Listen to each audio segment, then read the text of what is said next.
Hai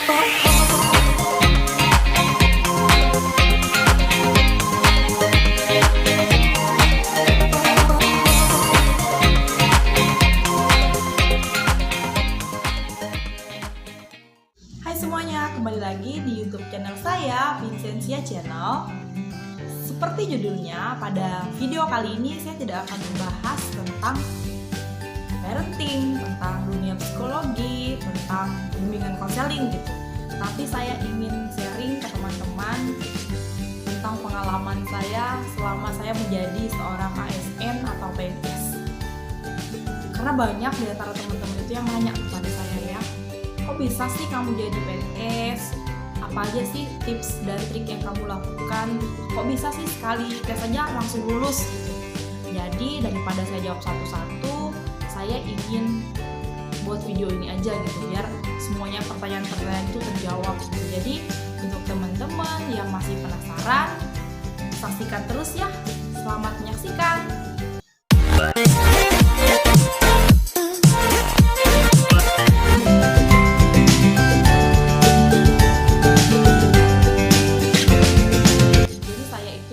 Dari sarjana psikologi, tepatnya dari Universitas Sanata Dharma Yogyakarta.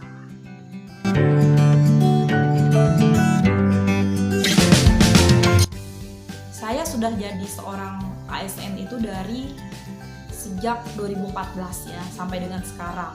Jadi kebetulan saya itu ikut tesnya itu di tahun 2013. Di tahun 2013 itu saya ikut tes dengan formasi bimbingan konseling. Jadi saya dari sarjana psikologi, saya mengikuti tesnya itu dari formasi guru bimbingan konseling. Kebetulan memang saat itu di kabupaten saya itu nggak ada gitu formasi untuk psikologi yang benar-benar murni psikologi gitu.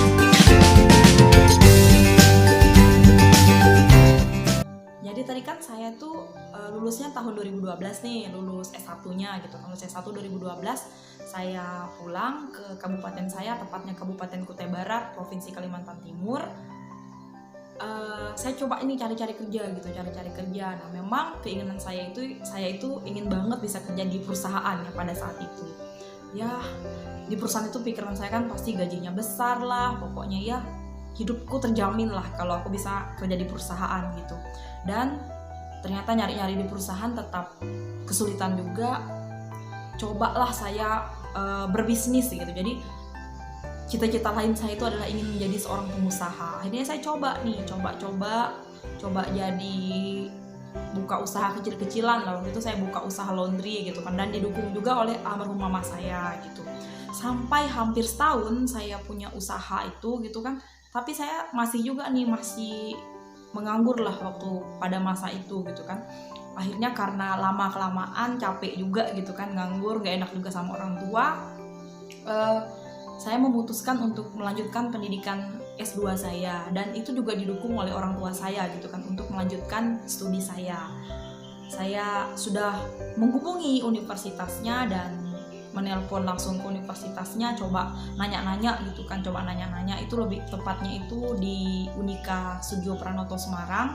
Aku coba nanya-nanya ke sana dan ternyata responnya bagus gitu kan. Nah, jadi waktu itu tuh dalam masa saya akan mendaftar ke universitas itu, ternyata almarhum mamaku itu kebetulan kan orang tua saya memang basicnya semuanya PNS gitu, dan mama saya itu bekerja di salah satu kantor yang ada di kabupaten saya ini gitu kan. Jadi akhirnya mama itu tahu informasi bahwa di bulan berapa ya? Bulan November itu akan ada tes PNS gitu kan. Ada tes PNS. Jadi mama itu bilang, coba deh kamu coba aja dulu daftar, kita lihat dulu formasinya nanti itu yang ada tuh di mana, kamu coba aja dulu. Kalau misalnya pun kamu tidak lolos ya silahkan kamu ambil studi, tapi kalau misalnya kamu lolos ya mau tidak mau kamu harus mengabdi gitu kan. Ya akhirnya saya dengerin lah kata mama saya ini kan.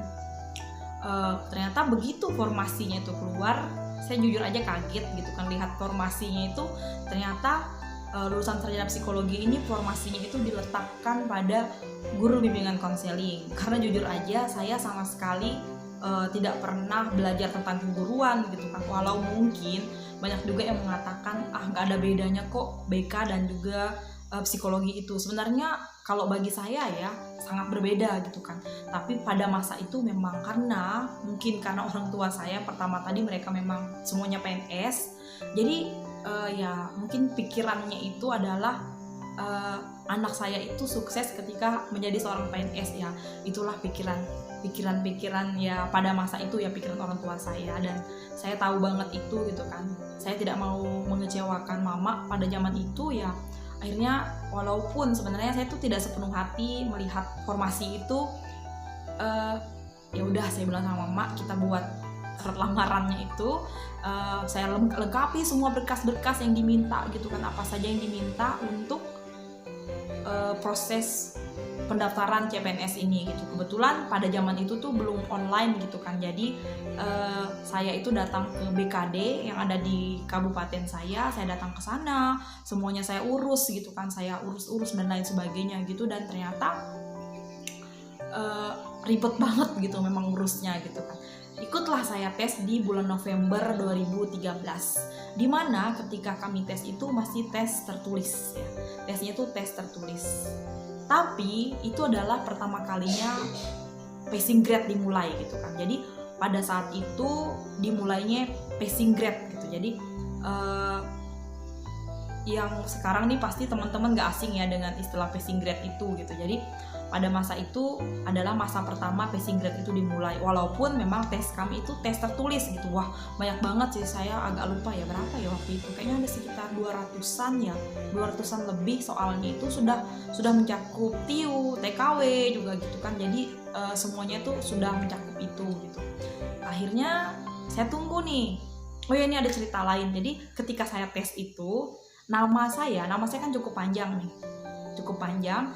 Padahal semua data-data saya itu sudah kumpulkan dengan lengkap berkas-berkas saya ke BKD ya, ke BKD di kabupaten saya. Tapi ternyata nama saya itu salah di kartu tesnya itu. Padahal itu sudah di print dengan ada barcode-nya gitu kan. Jadi benar-benar sudah dari, dibilang si orang BKD sih bilangnya itu sudah dari pusat gitu kan, sudah resmi. Jadi nama saya itu sudah begitu. Jadi nama saya itu salah, nama saya kan Vincentia, tapi di kartu itu nama saya itu Valencia. Saya protes nih ke orang BKD, tapi ternyata dibilang udah nggak apa-apa, kamu ikut tes aja. Nanti kalau misalnya kamu lulus, itu berarti kita ubah namamu itu di SK.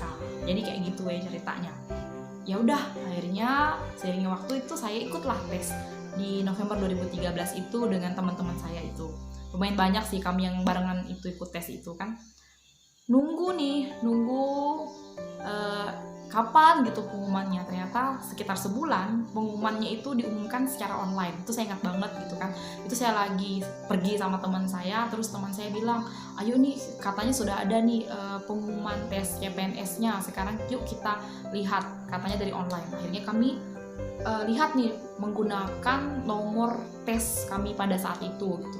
Dan ternyata ketika dilihat gitu, nama saya itu lolos gitu kan dari passing grade. Tapi saya nggak tahu saingan saya itu gimana gitu, karena yang dicari pada masa itu tuh yang lulusan dari untuk formasi bimbingan konseling itu saya ingat banget itu ada 6 aja, ada 6 formasi gitu yang dicari gitu. Sedangkan yang daftar itu ketika itu ada hampir 40 atau 50 gitu seingat saya ya. Jadi lumayan banyak juga gitu ketika pada masa itu bagi saya ya. Ya seneng sih tahu ada nama saya, tapi pada masa itu masih awam banget ya, karena itu adalah pertamanya ada passing grade itu tadi. Jadi masih, ini maksudnya apa gitu, kok nggak ngerti gitu maksudnya, apakah beneran saya sudah dinyatakan lulus ataukah masih ada tes lanjutannya lagi atau seperti apa gitu. Jadi itu cukup lama ya, kami nunggu prosesnya itu cukup lama, cukup dibuat galau pada masa itu ya, sangat-sangat galau. Kami yang sudah dinyatakan lulus itu galau. Tapi karena ini cerita lainnya lagi, karena mungkin ada yang tidak memahami yang namanya lulus passing grade itu, ternyata kami masih di ranking lagi nih. Jadi pada masa itu kami di rankingnya itu kabupaten, gitu kan. Jadi ada yang tidak memahami, akhirnya itu dikiranya sudah lulus gitu. Akhirnya mereka mengadakanlah syukuran gitu kalau sudah lulus. Tapi ternyata itu tuh belum final. Akhirnya kami nunggu lagi bulan Januari, bulan Februari, belum juga ada berita. Sampai akhirnya ini sangat mendadak gitu kan, di bulan Maret atau April ya, saya agak-agak lupa gitu, diberitahu dari BKD bahwa kami akan seharusnya sudah mempersiapkan untuk prajabatan atau LPJ gitu kan, latihan prajabatan yang untuk PNS itu gitu. Tapi kami hanya diberi waktu 1 minggu untuk melengkapi semua berkas-berkas kami. Jadi banyak banget ya. Waktu itu tuh harus bolak-balik ke rumah sakit umum, terus pokoknya lumayan banyak sih berkas yang diminta. Saya agak-agak lupa juga gitu kan, berkas apa aja yang diminta untuk melengkapi berkas CPNS kami ya. Jadi lumayan banyak. Jadi kami cuma diberi waktu 1 minggu sampai akhirnya kami melakukan prajabatan di kota Samarinda gitu. Jadi kota Samarinda itu sekitar 8 jam lah dari kabupaten saya, dan kami melakukan prajabatan itu kurang lebihnya itu 3 minggu. 3 minggu ke 1 bulan gitu. Akhirnya kami melewati itu, bangun pagi dan lain sebagainya gitu kan, ngerjakan tugas. Jadi prajab itu kayak sekolah lagi lah, kayak gitu, sekolah lagi gitu, gabung dengan teman-teman yang sudah dinyatakan lolos ini tadi. Oh iya, jadi kami pada zaman itu tuh nggak ada yang namanya SKB. Jadi begitu Maret SK kami dikeluarkan SK, kami dinyatakan lulus. Terus ya akhirnya kami bisa prajab tadi ya, bisa untuk mengikuti prajabatan itu. Sampai saya agak lupa lagi yaitu kira-kira berapa lama nunggunya sertifikat prajab kami keluar, dan kami sudah mulai untuk ditempatkan di tempat kerja kami masing-masing. Jadi begitu sih sekilas ceritanya, pengalaman saya yang sampai akhirnya saya bisa lolos ke CPNS. Kalau ditanya pribadi ya, maksudnya ditanya kamu pengen banget gak sih jadi seorang PNS? Sebenarnya kalau saya pribadi itu saya nggak pengen, jujur aja. Jadi dulu ketika mama itu selalu bilang kamu mau jadi PNS nggak? Enggak, saya selalu bilang saya nggak mau jadi PNS, karena saya bilang hidup PNS tuh gitu-gitu aja. Saya tahu karena orang tua saya kan semuanya basicnya PNS gitu. Saya sama sekali nggak tertarik pada masa itu gitu untuk jadi PNS. Tapi ya karena memang mama ini selalu mendukung saya, akhirnya ya saya coba aja gitu. Walaupun memang sebenarnya motivasi saya untuk jadi PNS itu tuh nggak ada pada masa itu gitu kan. Tapi seiringnya waktu saya coba jalani dan saya nikmati, dan ya sudah saya syukuri dengan apa yang sudah saya dapatkan sekarang. Gitu ya teman-teman. Cerita perjalanan singkat saya bisa menjadi seorang ASN. Maaf ya agak ribut, agak kayaknya ada yang lagi nukang gitu. Jadi kayak gitu. Jadi mudah-mudahan teman-teman yang sekarang ini sedang berjuang menuju SKB, saya harap kalian diberikan jalan yang lebih baik ya, agar kalian bisa mampu melewatinya dan sesuai dengan harapan kalian. Kayak gitu ya.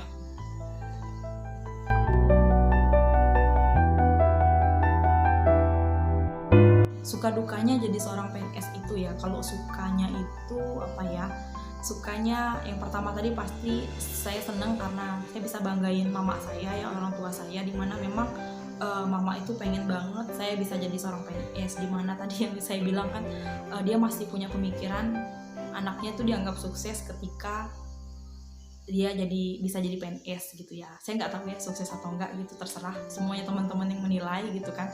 Tapi itu adalah pemikiran pribadinya orang tua saya ya, karena memang mereka dari PNS gitu. Karena mungkin dipikirnya kan kalau PNS kan memang ya ada gaji tiap bulan, seperti itu sih pikirannya mama saya gitu.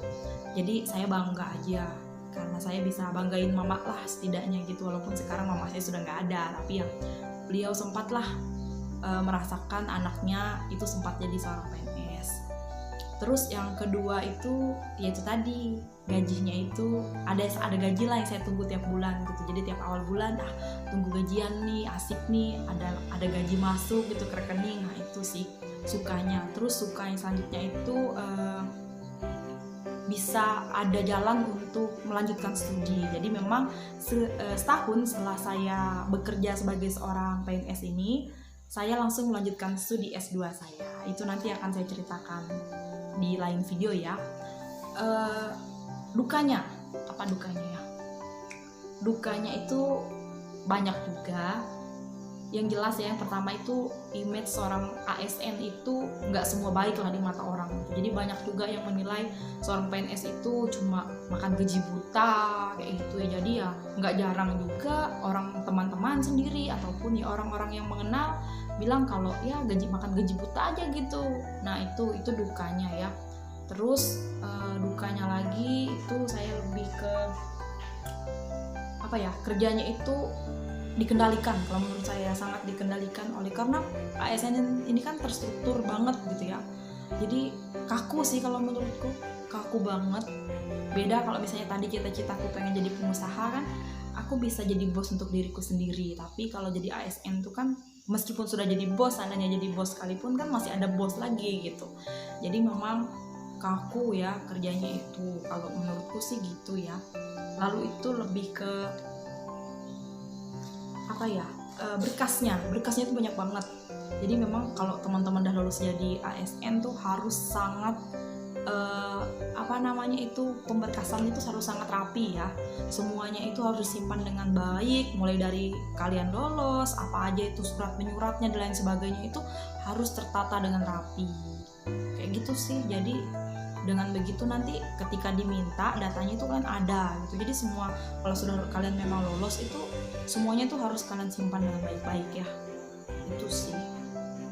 Ya itu sih suka dukanya aku jadi PNS dan kurang lebih sudah dari 2014 ya. Jadi kurang lebihnya 6 tahun jadi ASN.